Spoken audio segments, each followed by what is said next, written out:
You open your bank app on a random Tuesday night, not even because you're budgeting, just out of habit, and you see it again, the same balance, the same "I'll start next month" energy, and you do that quiet math in your head like, okay, if I just made an extra $100 a month, this wouldn't feel so tight. And that's the part nobody talks about. The first $100 a month feels harder than the first $1,000. And that sounds backwards, but look, it's not about money. It's about how your brain is wired to resist small wins. Here's the thing, your brain loves big dramatic stories, not slow, boring progress. That's why people fantasize about quitting their job with passive income, but can't stick to building something that pays them $3 a day. Studies from behavioral economics show humans heavily discount small future rewards. It's called hyperbolic discounting. Your brain would rather take $50 today than $100 in a month, even though that's irrational, and that same wiring is why the first $100 a month feels pointless. Your brain goes, why bother? Because emotionally, it doesn't feel like progress. It feels like noise, and that's where most people quit. Not because they're lazy, but because the progress is psychologically invisible. Think about it like going to the gym.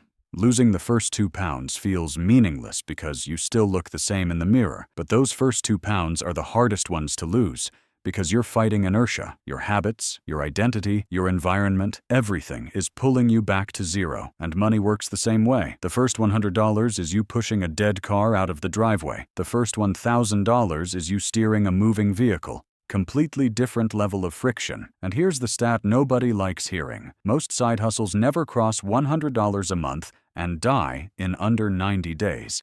That's not because the ideas are bad. It's because people quit during the psychological dip. The dip where effort is high and reward is tiny, and your brain is screaming, this is pointless. And look, the internet lies to you about this part. You see screenshots of $10,000 months. You don't see the 6 months of $23, $41, $67, where the creator wanted to quit every week. Survivorship bias is brutal. You're seeing lottery winners, not the millions of losing tickets. And here's the uncomfortable truth. Your brain is not built for passive income. It's built for berries now, not investments later. Dopamine spikes on anticipation, not on boring consistency. Neuroscience research shows dopamine fires when you expect a reward, not when you receive it, which means planning your side hustle feels better than doing it. That's why watching videos about passive income feels productive, but building the thing feels heavy. Because your brain already got its hit, and then the work feels underwhelming. And this is the first reveal. The first $100 is not a money problem, it's an identity problem. At $0, you're a consumer. At $100 a month, you're a producer. And that shift is psychologically expensive. You're switching from comfort to responsibility, from scrolling to building, and your brain resists identity change more than hard work.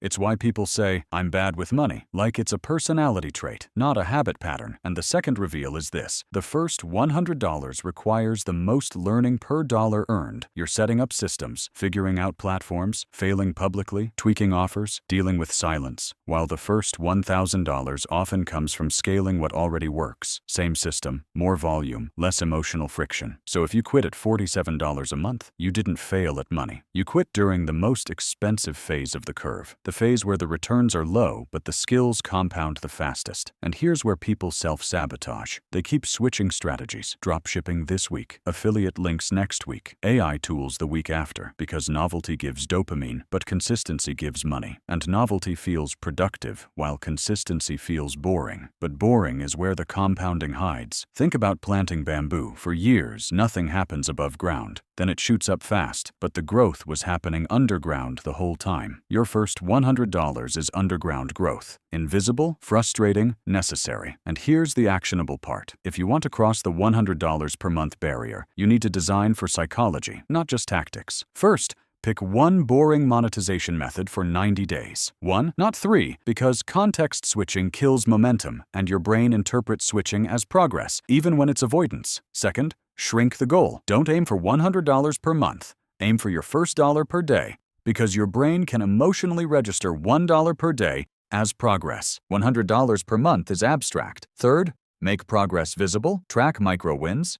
Screenshots of your first 50 cents, your first click, your first subscriber, because visible progress creates dopamine without needing big money. Fourth, automate consistency. Same time every day, same 30-minute block, because willpower drains but routines run on autopilot. And fifth, Reduce friction to publish. Messy output beats perfect drafts. Your brain wants to hide behind perfection to avoid discomfort, and perfection is just fear in a tuxedo. And here's the part that flips the story. Once you cross $100 per month, your brain changes how it categorizes the project. It stops seeing it as a fantasy and starts seeing it as a system. And that shift unlocks consistency, because now you're not hoping, you're maintaining, you're not dreaming, you're optimizing. And that's why the first $1,000 feels easier, because you're no longer fighting your identity. You've already become the type of person who can create money, and the money just scales with volume, not belief. So if you're stuck at zero, don't ask what's the best passive income idea. Ask what's the smallest daily action I can repeat for 90 days without quitting. Because the real flex isn't your first $1,000 month.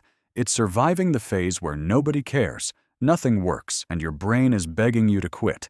And if you can build through that boring middle, you don't just get money, you build the skill of compounding. And once you have that skill, every income stream gets easier.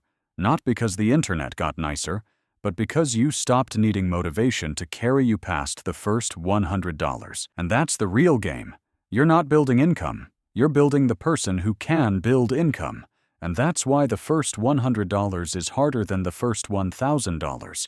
But it's also the only one that actually changes who you are.